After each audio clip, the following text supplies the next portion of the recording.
Face à la montée de l'incivisme en milieu scolaire au Burkina Faso, le gouvernement durcit le ton et promet de sévir. Nous entendrons le ministre en charge de la sécurité intérieure, Simon Compaoré, dans ce journal.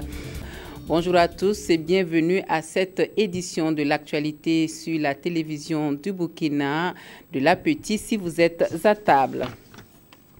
Pour ouvrir ce journal, nous reparlons de l'incivisme qui semble parti pour être la chose la mieux partagée en milieu scolaire au pays des hommes intègres. Le dernier exemple en date nous vient du lycée départemental de Gounguin, à 25 km de Koupela, où des élèves ont tout simplement calciné des engins du personnel administratif pour avoir et cela après avoir séquestré le proviseur du lycée et bloqué la Nationale 4 le temps d'une matinée. Un mouvement d'humeur donc pour annuler un conseil de discipline qui était censé statuer sur 5 élèves ayant eu des écarts de comportement. Face donc à une telle montée de l'incivisme, l'autorité durcit les tons et promet de sévir. Suivons Draman Dadian. Des motos d'enseignants incendiés, des domiciles et autres biens de ceux-là qui travaillent jour et nuit à inculquer des savoirs aux élèves saccagés par les apprenants. À peine un mois après la crise de Nagaré, c'est au tour des élèves du lycée départemental Saint-Joseph de Goungué dans le Kouritanga de faire l'actualité. Et quand le quotidien des enseignants rime avec insécurité, il y a vraiment problème. Il n'est pas acceptable que des élèves, pour quelque raison que ce soit, sortent, prennent les motus de leur encadrement, les motos, brûlent, agressent, comme ça l'a été hier à Gounguin, agressent, brûlent les biens de leur encadrement. Et ces enfants-là, ils vont recevoir maintenant l'enseignement de qui? La situation devient de plus en plus inquiétante, renchérit le ministre en charge de la sécurité intérieure. Tout en condamnant ces actes d'incivisme en milieu scolaire, l'autorité promet de sévir et en appelle au sens élevé de responsabilité de tous. Nous comptons aussi sur vous pour que la condamnation soit unanime et que les actions qui vont, les sanctions qui vont être prises, que tout le monde dise « Ah oui, il fallait ça ».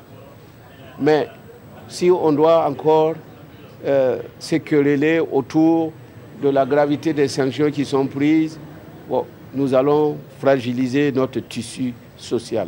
Chacun doit donc jouer sa partition si l'on veut bien sauver l'école burkinabé.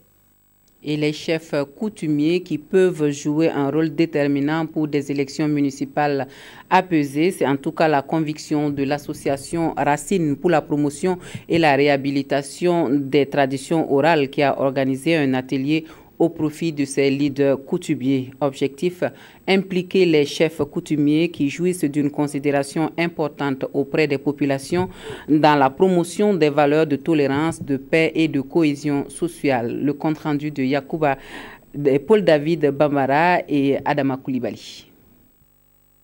Réunis à l'initiative de l'association Racine pour la promotion et la réhabilitation des traditions orales, ces chefs coutumiers sont en formation pour des élections municipales apaisées le 22 mai prochain. Leaders de premier plan dans leur communauté, c'est leur rôle d'influence positive qui sera renforcé ici à travers des modules. Les modules de formation, c'est religion et politique, pour que les gens puissent faire un peu la part des choses. Et bien entendu, on aborde un peu aussi le rôle qui est souhaité et souhaitable pour la chefferie coutumière qui se doit à l'image du comportement de Sa Majesté le Morona Banogo, qui est une source inépuisable de sagesse pour nous, qui se doit d'être un référentiel et qui permet effectivement d'apporter plus de paix et améliorer la gestion sociale. Le public cible est constitué d'acteurs endogènes, lesquels ont eu une influence certaine sur nos différentes populations et surtout au niveau donc, des localités les plus reculées. Plus d'une dizaine de localités ont été concernées par cette formation financée dans le cadre du projet Paix à travers le développement PDFE, dont la finalité est la tolérance, la paix et la cohésion sociale au Burkina Faso. Dans l'actualité environnementale de ce journal, gestion durable des terres, adaptation au changement climatique ou encore renforcement de la résilience, des défis à relever par les pays de la sous-région et pour lesquels l'on recherche activement des stratégies adaptées. Un atelier régional se tient à Ouagadougou depuis ce matin autour de cette problématique sur initiative de l'Organisation internationale pour les migrations, des précisions avec Yacouba Gamene et Abdul Rasmane Zongo. Un questionnement multiple taraude l'esprit et fixe l'attention de ces divers participants venus du Sénégal, du Niger et du Burkina Faso et de ces experts et partenaires de la CEDEAO, de l'Union européenne et des Nations unies. Le triptyque dérèglement climatique, le flux migratoire en Afrique de l'Ouest et la dégradation des terres, dont les impacts négatifs sur l'environnement et la vie ne sont plus véritablement à démontrer. Comment alors minimiser ou inverser la tendance? Les différents intervenants conviennent déjà d'une réflexion globale qui consiste prioritairement à identifier des stratégies appropriées afin de relever le défi climatique, un défi qui a également des implications politiques. C'est pourquoi la rencontre régionale de Ouagadougou, sur l'initiative de l'OIM, Organisation internationale pour les migrations, devra accoucher d'une batterie de mesures visant justement à la gestion durable des terres, à une meilleure adaptation au changement climatique, à la consolidation de la résilience, mais également à la prévention des problèmes de sécurité. Le Burkina Faso qui pourrait aussi être une référence en matière de gestion durable des ressources naturelles et de création de conditions de résilience des populations au changement climatique. Il faudra pour ce faire que le programme d'investissement forestier prenne en compte des dimensions genre et vulnérabilité dans sa mise en œuvre. Acteurs et partenaires du dit programme, en tout cas, renforcent leur capacité dans ce sens. Des précisions avec Jean Zongo et Estelle Judith Assogba.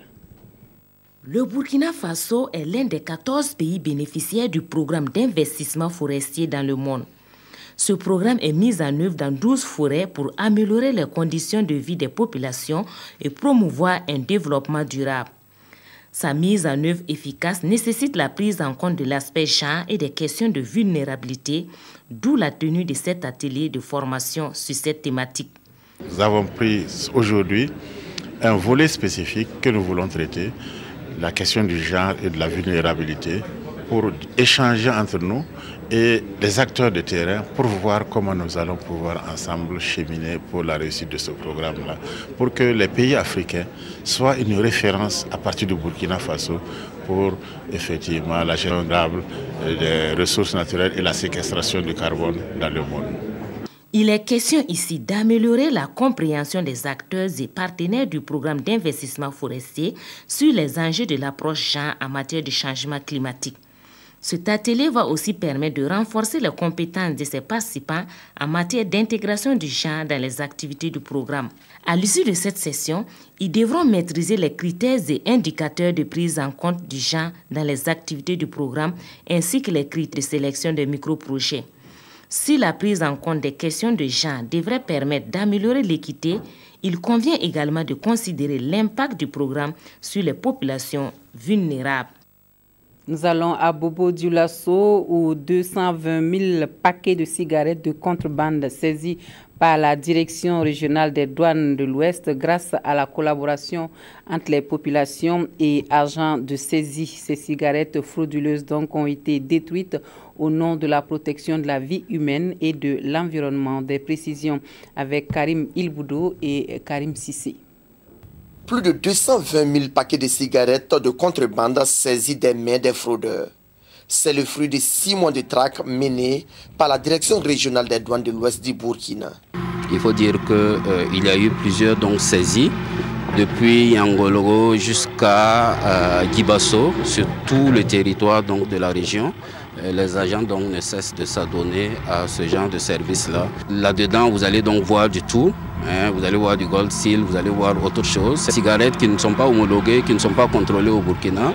Et donc, il est tout à fait normal pour nous, service douane, de pouvoir empêcher l'entrée de ces cigarettes pour le bien donc, du consommateur et du citoyen. Habituellement, ces genres de saisies étaient incinérées.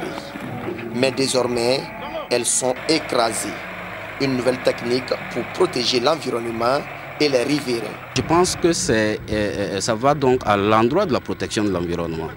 Voilà. Donc lorsque vous réunissez, vous mettez le feu et que vous incinérez, il est clair qu'à long terme, à moyen long terme, ça a forcément un impact donc, sur l'environnement.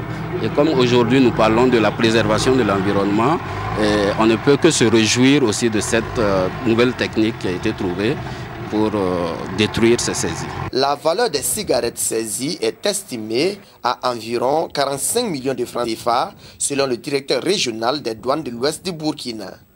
Et c'est ici, au centre d'enfouissement de Bobo-Diosso, que ces cigarettes reposent désormais. Santé et bien-être qui sont dans la ligne de mire d'un salon international que l'on annonce pour juin prochain et qui sera marqué du sceau de la prévention des maladies non transmissibles. Ce cadre de partage, d'apprentissage et d'opportunités d'affaires est une inspiration de Luciole Service. Les organisateurs étaient face à la presse pour des précisions sur le déroulement de ce tout premier salon international de la santé et du bien-être. Souleymane Sanou, Oumar Zombré. Bientôt, un salon international de la santé et du bien-être à Ouagadougou. Cela va se passer dans le périmètre de la salle de conférence de Ouaga 2000 du 3 au 5 juin prochain. Et cette conférence de presse, animée par les organisateurs, déroule déjà le tapis des activités. Pendant 3 jours, on aura des formations, on aura des ateliers pratiques, des conférences, des communications, des stands d'exposition, des dons de sang, dons et collecte de sang, des formations en sécurisme, des séances de massage, de détente, de relaxation, des démonstrations d'arts martiaux, de yoga. Le 600B, ou Salon international de la santé et du bien-être, est à sa première édition. Et pour réussir cette édition, les organisateurs ont réuni tous les spécialistes de la santé et du bien-être.